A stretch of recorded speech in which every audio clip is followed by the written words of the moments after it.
dalam siri tajuk-tajuk kita nak bincang secara santai macam mana nak jawab pada bab ini. Bab kali ini bab 6 tingkatan 5. Jadi pelajar, cikgu dah bincang 6 bab. Kali ini kita nak pergi pada tajuk yang ke-13.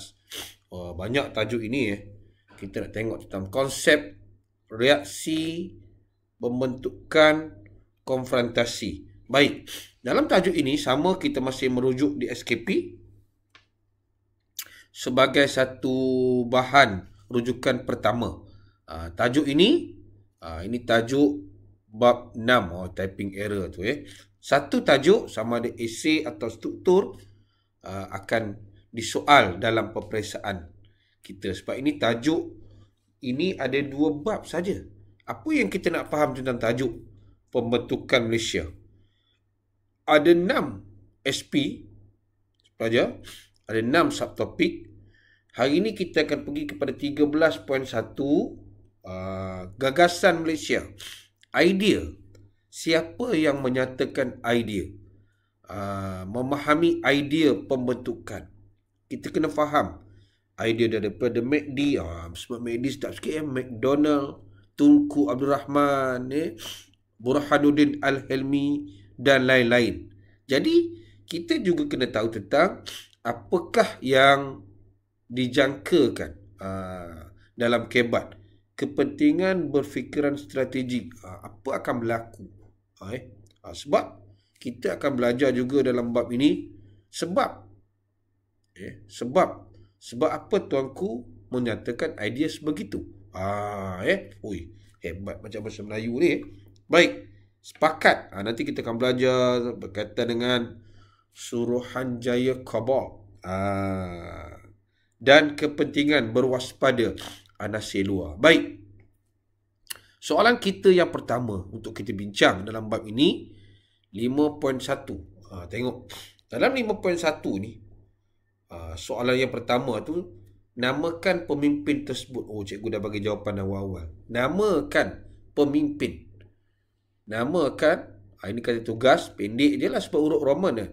Di sini ada pegawai British, ada pemimpin tempatan. Kalau eloknya kita bagilah dua-dua ni.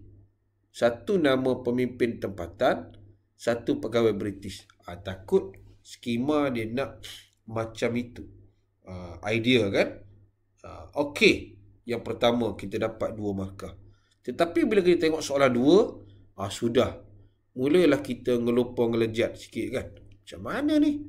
Mengapa pemimpin di 1A? Apa yang kita jawab tadi ni? Menyokong. Sebab apa sokong? Sebab apa 2 tokoh ini sokong? Kalau kita tak nak sebut, tengok nampak. Kenapa sokong? Dia mesti ada sebab. Kalau kita bagi Datuk Mustafat,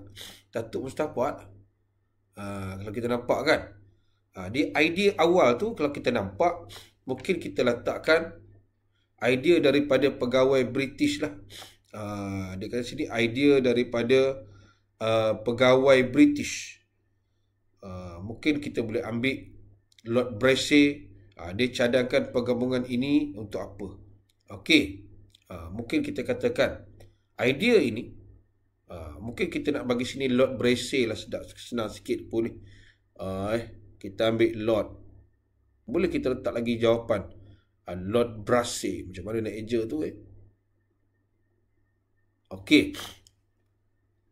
Kita kata kalau idea pemimpin British ni, dia nak satu yang kita namakan satu pentadbiran ekonomi. Idea penyatuan wilayah. Mana cikgu ambil ni bawah ni? Idea penyatuan wilayah iaitu satu pentadbiran ekonomi. Senang cerita, dia nak pastikan ekonomi dan pentadbiran British tidak terganggu. Jadi ini kita boleh rangkum dan kita fahamkan pada bahagian ini, yang pertama ni. Dan kita boleh faham pada 2 ni. Kalau pelajar nak bagi dekolonisasi pun boleh. Kalau Sir Malcolm McD, mungkin kita boleh katakan dekolonisasi. Jadi kita nak supaya sama juga Dia nak memastikan bahawa ekonomi British itu tidak terganggu. Apapun, kita pegang perkataan ekonomi. Tunku pula. Tunku ni dia lain sikit, Tunku Nur Rahman. Itu kita katakan dia berpandangan jauh tu. Dia kata kalau gabung ini, menyatakan penggabungan ni untuk merdeka. Kita dah nak merdeka ni dalam satu kerajaan persekutuan. Jadi kita nak gabungkan Sabah, Sarawak, Brunei, Singapura dalam satu. Jadi kalau kita tengok sini, ada dua fakta, ada tiga huraian. Antara jawapan lain, mungkin boleh kita ambil sini ialah dekolonisasi. Kalau kita nak ambil Sir Malcolm McD kan, kita jumpa dekolonisasi. Kita jumpa berkaitan dengan entiti politik dan ekonomi. Kalau kita ambil Brexit, dia tetap kata ekonomi. Kalau Brexit, dia tetap mengatakan bahawa ini adalah berkaitan dengan ekonomi. Okey. Pembentukan Malaysia mencerminkan kesepakatan bangsa Malaysia. Bagaimana anda mempertahankan sepakat ini?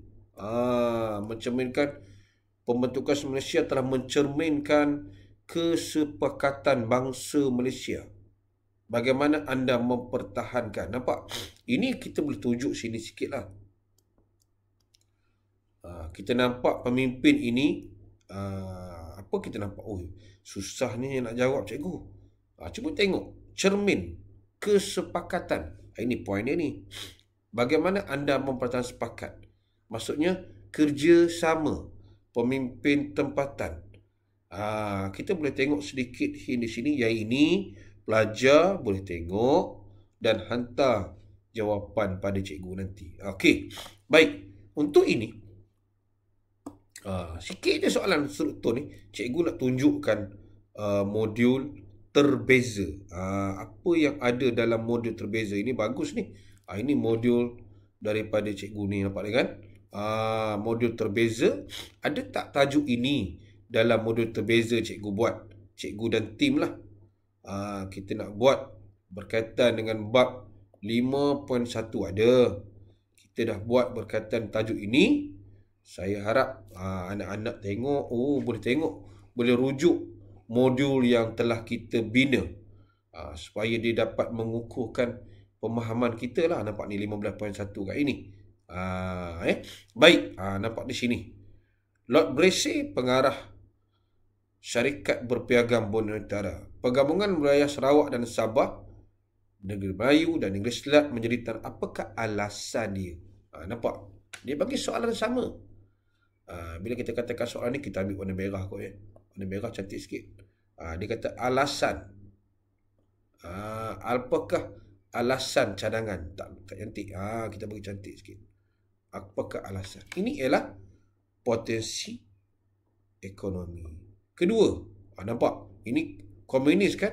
Kesan gerakan Clandestine Communist Organisation ni. Nak sebut pun payah. Jadi kita nampak dia mempercepatkan pilihan raya penggunaan Sarawak menyertai Malaysia. Ini pelajar boleh tengok dalam modul terbeza kita selatan. Okey. Kalau kita namakan 3 pegawai British. 3. Jangan. Nampak 1, 2, 3 yang mencadangkan idea. Jadi pelajar boleh tengok. Cikgu, di mana saya nak tengok jawapan? Tak payah pening kepala. Pelajar boleh tengok jawapan di sini saja. Pegawai. Tadi dah sebut Lord Brassey, McD, Templar. Okey. Lepas itu senarai pembentukan. Senaraikan faktor. Pelajar pegang pada faktor ekonomi tadi dah dapat markah dah. Faktor ekonomi dah dapat. Kalau Sarawak, komunis. Ekonomi, dapat 2 cikgu. Ya. Pelajar, kalau kita faham tentang ekonomi satu, menghalang ancaman komunis, kita dah dapat 2 jawapan. 2 jawapan daripada situ. Jadi kalau boleh jawapan kita bersama, nampak ni. Bersama faktor huraian. Contoh, jangan jawab dalam bentuk poin. Bagus. Cikgu-cikgu daerah cikgu ni. Apakah kepentingan pembentukan Malaysia terhadap Sabah dan Sarawak. Satu tadi Sarawak lah. Bila kita Sarawak menyertai Malaysia, macam mana dengan pengaruh komunis? Sabah mungkin dari segi ekonomi dapat mempercepatkan kemerdekaan. Ini pelajar kalau boleh jawablah dalam bentuk fakta, huraian, contoh, inferensi. Jadi, yang ini kita akan bincang dalam kelas bersama dengan soalan tadi dan kita akan rujuk balik tajuk-tajuk daripada modul conting-conting belajar. Mana modul tu? Modul contoh-contoh belajar ni kan? Kalau pelajar tengok cikgu dah bagi dah gitu. Jadi pelajar, cikgu rasa cukup setakat ini kot kita perbincangan awal bab ini. Dan pelajar boleh rujuk balik modul conting-conting belajar. Mana modul conting-conting belajar cikgu? Baik, cikgu nak tunjuk modul ini. Pelajar tengok balik latihan conting-conting belajar ni bab 5 yang cikgu dah bagi sebelum ini kan. Di mana cikgu bagi ke? Macam tak bagi je. Tak bagi kau mau tak tengok lah. Ini. Apakah yang anda faham tentang idea gagasan Malaysia? Ada fakta, ada huraian. Jelaskan perbezaan. Dan hebat. Ini cikgu dah bagi. Cikgu dah bincang pelajar dengan soalan dan conting-conting. Kita guna pula modul hebat, modul terbeza ni. Ni dua jawapan ni cukup membantu pelajar lah untuk dapat menguasai sejarah, khususnya bab 1 subtopik 5.1. Okey, cukup setakat ini pelajar. Kita jumpa lagi pada siri yang seterusnya, siri yang kedua, 3, 4. Bab ni kita bab 4 subtopik. Okey, itu saja. Terus jaga diri, jaga kesihatan Jadi cikgu doakan semuanya terus belajar untuk kita menguasai sejarah. Terima kasih.